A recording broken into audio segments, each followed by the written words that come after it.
What's going on, guys? My name is Clement. It's another episode for KND. We have four beautiful women seated over here, and as usual, my co-host is over here. Ladies, may you please introduce yourself? Hi, I'm Tanisha. Hi, Makara. Natalia. Anima. Okay, ladies and gentlemen, tonight's topic for discussion is sex and intimacy. Sex and intimacy. Sex in relationship, sex in marriage, sex in our daily lives though. So basically, audience, I want you to subscribe to the show, like it, comment, let us know your opinion on tonight's discussion. We are about to get it rolled. Calvin, I hand it over to you. Yes, so thank you guys for joining us. Thank you, ladies, for your time. Again, guys, as we heard from my boy, subscribe to the channel, okay, the K&D Show. If you want more of this juicy content, instead of just ghost watching it, just subscribe to the channel.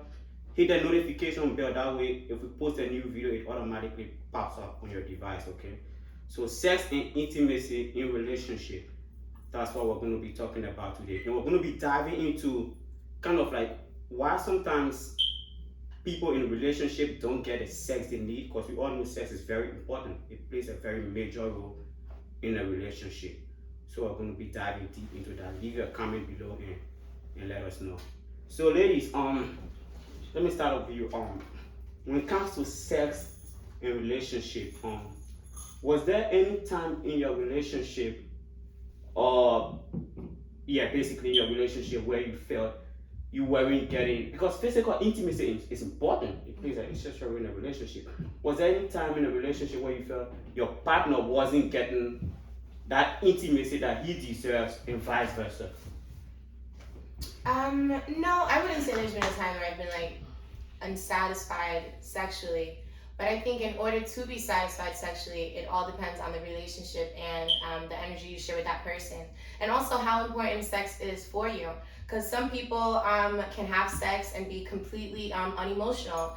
And other people, specifically women, tend to have their emotions involved with sex and intimacy. So it really depends on the person's mindset. But I wouldn't say personally that I've been in a situation where I've been dissatisfied with him. Okay, cool. Kira?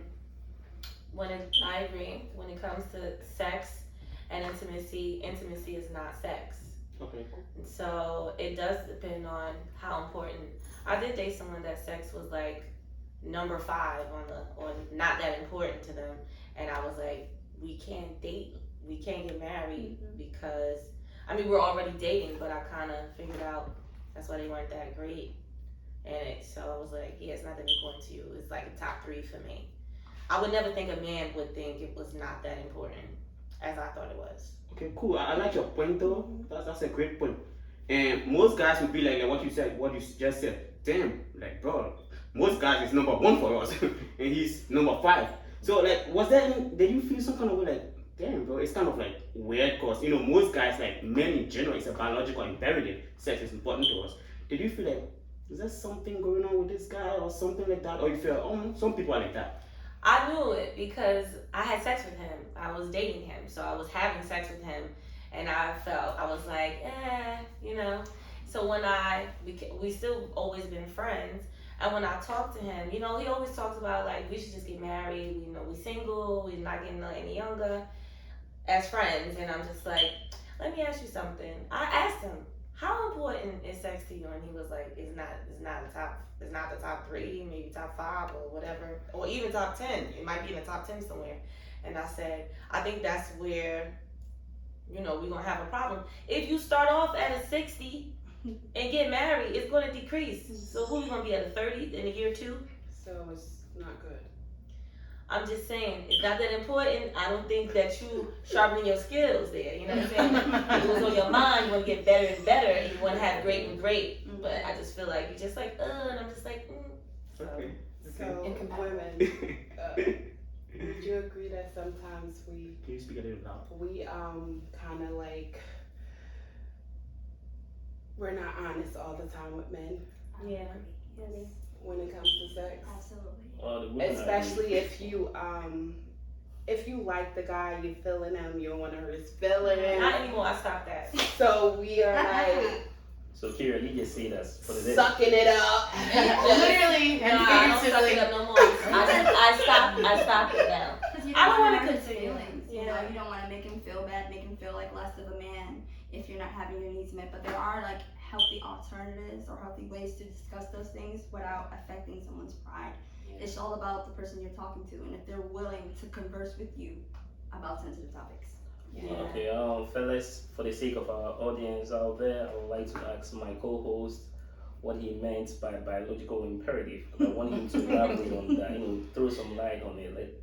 Let us know what's going on. Okay, that's a great question. When I say biological imperative, we're all human beings, like both males and females, we have like hormones running through our veins. But it's been statistically proven, it's been genetically proven that men in general have higher sex drive than women. Okay, testosterone is the hormone that controls the secondary sexual characteristics of males. Okay, and testosterone is a very aggressive hormone. You know what I mean? So it's in the way men are created. Look at this: a female can bring to term one child per year. In general, there will be exceptions here and there where maybe you have twins or triplets here and there. But in general, a female is able to bring one kid per year. Okay? But a man, he can bust a nut like hundreds.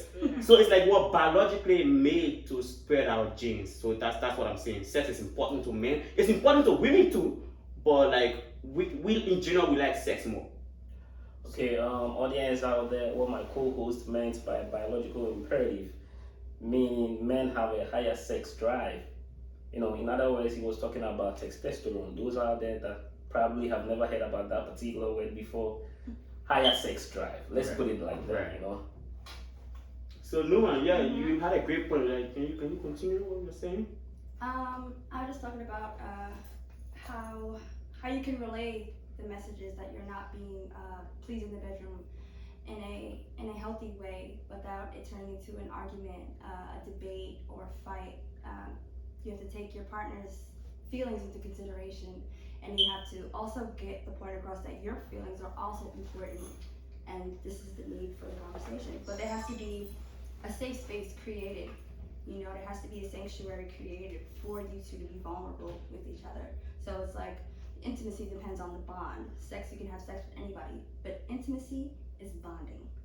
Right. And I like the point on Kira raised, and she said when she was with a guy, it was like sex is number 5.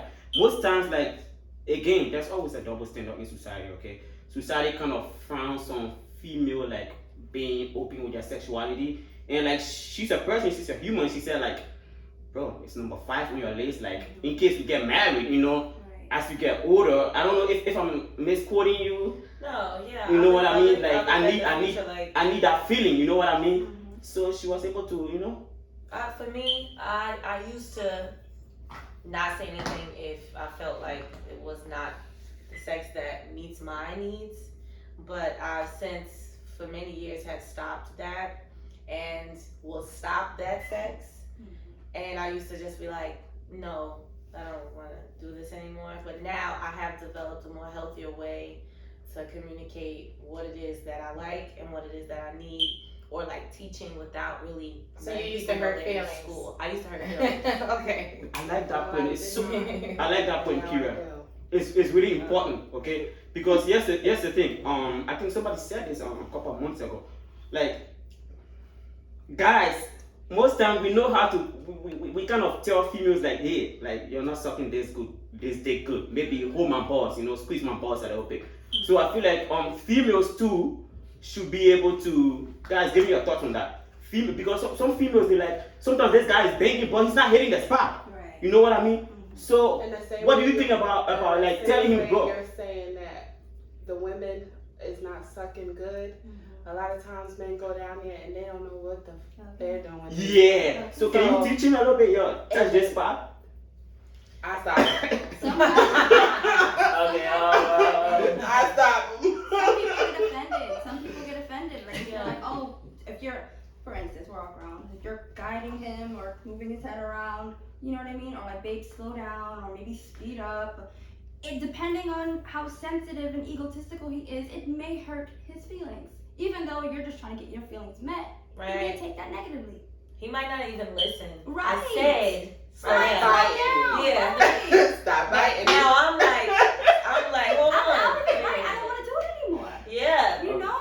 Okay, so I realized that when Tanisha was speaking, she made a very great point. But it's like, we made an oversight of it. But I want us to visit it real quick. What she said is most of the time, women are not honest in the bedroom. I want her to elaborate on that. What is gonna make you? Women are not honest in the bedroom in terms of sex. Like Honest. like in terms of sex. Like you have this man, sweating, trying to. He's bust not them doing up, anything. doing all his He's stuff, not doing anything. energy, and you keep on moaning for him, stuff like that in his head. You think like he's doing a great job. Yeah. You know what I mean? You can't do that. But so that brings A us to lot that of particular times, point. the women do not want to hurt your Yeah, feelings. true. Because And your Malia said something pride, about this. and you're like going so hard, and you're not doing anything, and you Sweating just for nothing. wishing Yeah. that this could just be over. Yeah. Instead of wishing, I just make it a, you know what? Okay, so my co-host, right? I used to say this is not what I'm thinking it should be. Because they be like, what happened? Like, this is not, We're no, not gonna it's- think, it's right? not what I, What do It's you not have to say happening. about that, Natalia? What do you have to say about that? Well, I do think that honesty is everything, but also, like she mentioned, is having the intimacy. Because if you have the intimacy, then you have the confidence in being honest. So women that aren't honest, that's obviously showing that you don't have that bond with your man, because then otherwise you'd be acting different. So ultimately, everyone needs to be honest with everybody about everything, and that's just, it'll just make the world spin smoother if we were all honest. And here's the thing. Look, I know guys, we have ego, we have this, bro. Every guy's out there thinks he knows how to fuck. That's the truth.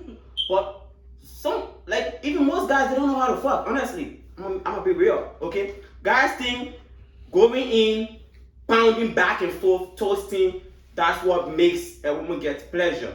Okay, honestly, the vast majority, and maybe the females will help me out in this because I've done my research and not just research, I've done it practically, okay?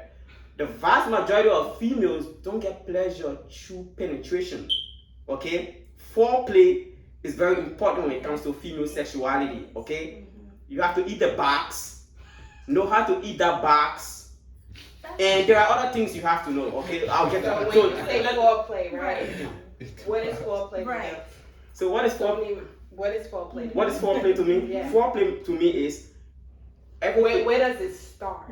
right. Because a lot of men What's don't know your that. step one? That's a good question. I think I wouldn't give my personal style here and there. It's kind of like secret. What do But I'll you speak in think? general. Where does it start? Where does it start?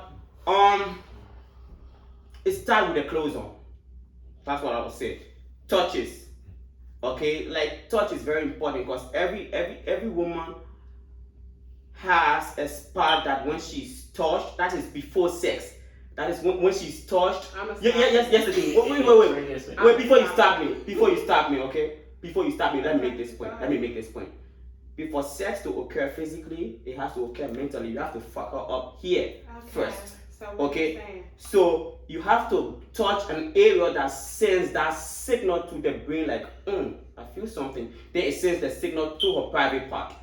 So it starts with touches. You have to know how to touch the right areas. So I mean, you can stop me. Go ahead. Okay, Yeah, I'm go gonna ahead. stop you. Mhm. Foreplay starts early in the day by sending her nice text messages. Oh, Maybe roses to her job. okay. It starts early in the day, and then and for And I think every woman, I get what you mean. all the mean. women That's would right. would agree. But that's intimacy. That's Yeah. intimacy, and it'd be like, oh, okay, Mm-hmm. you know, I It's got good. something for him later. Yeah.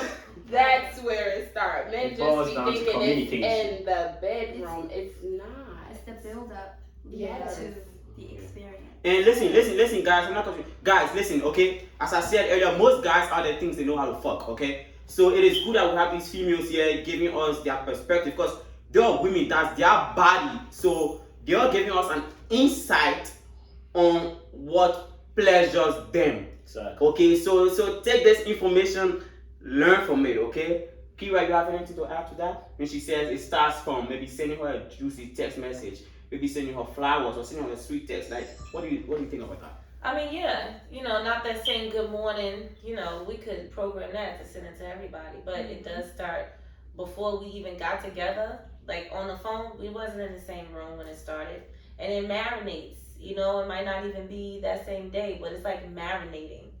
All of that is just like, it's compounding, so that the touch is heightened then, even if it was just a brisk thing on the hand. You ever had somebody that you finally got around them, or you got around them and it was magnetic and you guys get in touch, but you felt that? Yeah. That right there is like some part of the foreplay, because it was so much done before that, even though you guys were never around each other. Yeah, no man. I had something to add to what she was saying. Like, the build-up also consists of pheromones, sexual pheromones. Mhm. So, like, you could send the text and you guys meet up and you're holding hands to go to the movies, but without even saying, you guys just know that you're gonna fuck the shit out of each other when you get home. Like, Okay. before you even get the pheromone let off. Like, you have testosterone, we have estrogen, and when we secrete those pheromones through our sweat glands, it sends signals to the body and to the brain. So there's no need for verbal communication. We know what we're going home to do. Okay. What do you think about that, Natalia? Well, she's definitely right scientifically. She's absolutely on the money. I also think that, I don't know, I think sex in today's age is oversold. I do think that, like, personally for me, I think celibacy should be something that should be more talked about. Because the thing is, it's just like we exchange energies when we have sex. And a lot of times with society, with music, movies, everything that's going on, sex is kind of like going to the store now. It's so there. It's so normal. It's just like you can fuck someone, but God forbid you tell them about like your most inner like problems or your demons, or that you're depressed, or that you're suicidal, or so many things. But yet we are so easily available to give ourselves to people or to men, women that don't care about us.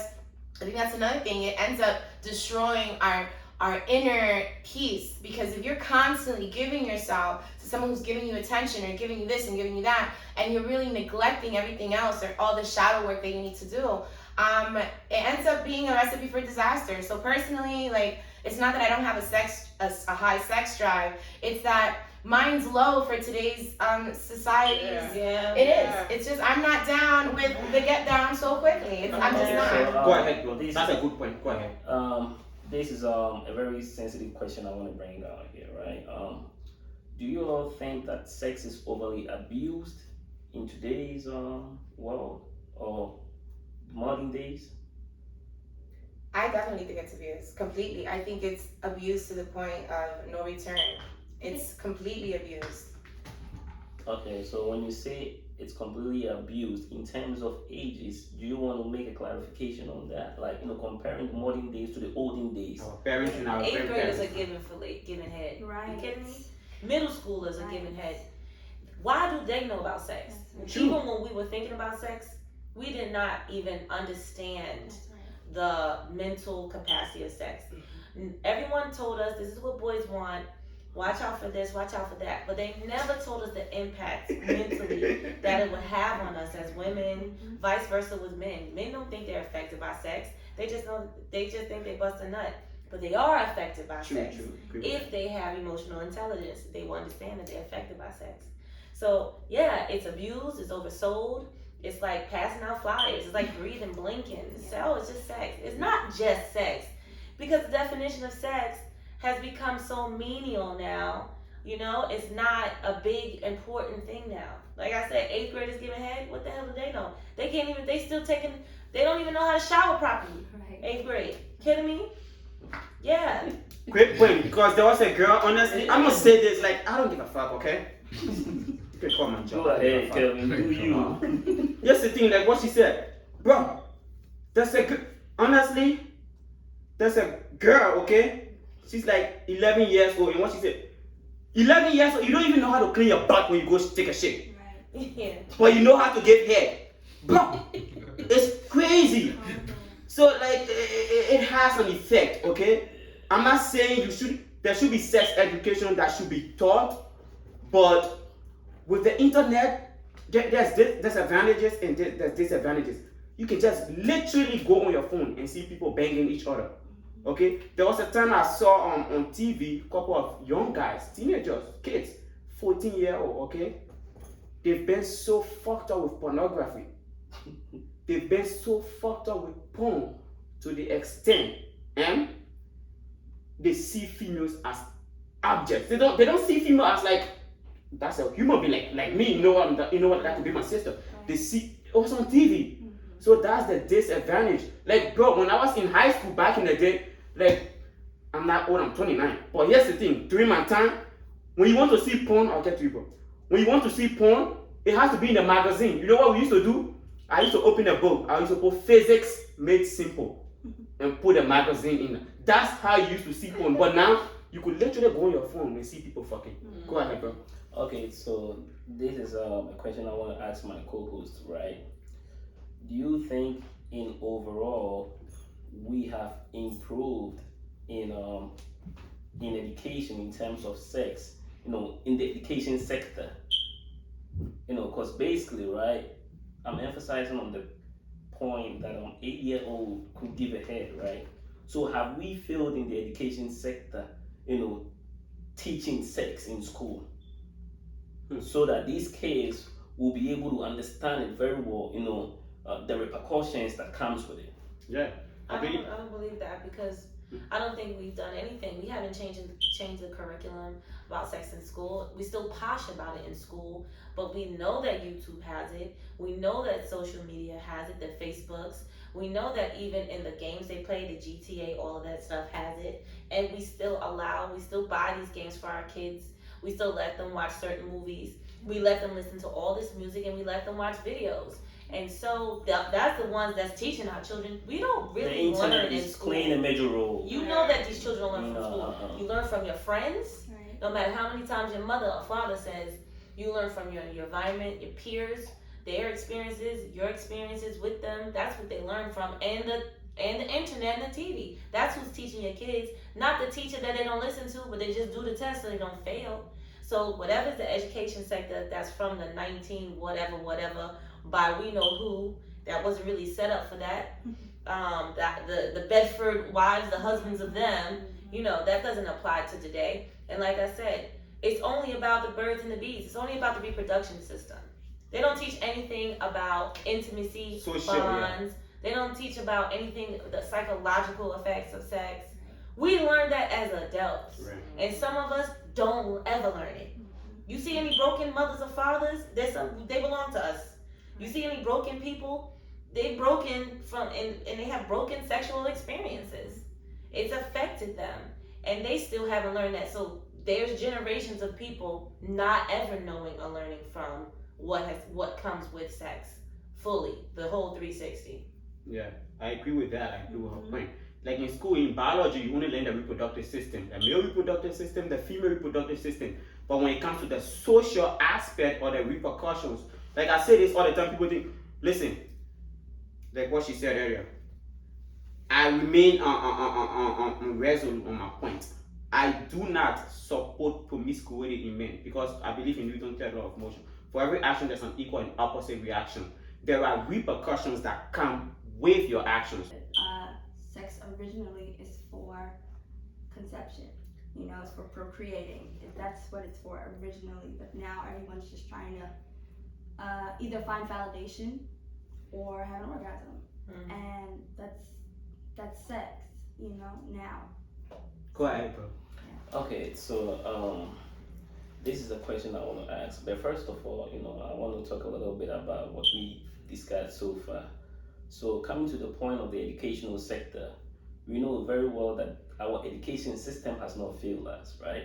It's basically individual basis. The internet is what is, making this like, I would say maybe probably like a viral thing like sex. So my next question is, what do we have to do as parents to be able to control our younger ones at home to the extent that they don't abuse the internet? Yeah, this is my opinion on that. Again, I know we live in a society, like I'm African, bro, we're traditional people. Listen, I don't believe at 12 years you have an iPhone. Bro, you can say anything you want to say to me. I don't care. You can believe your comments. A 12-year-old shouldn't have an iPhone.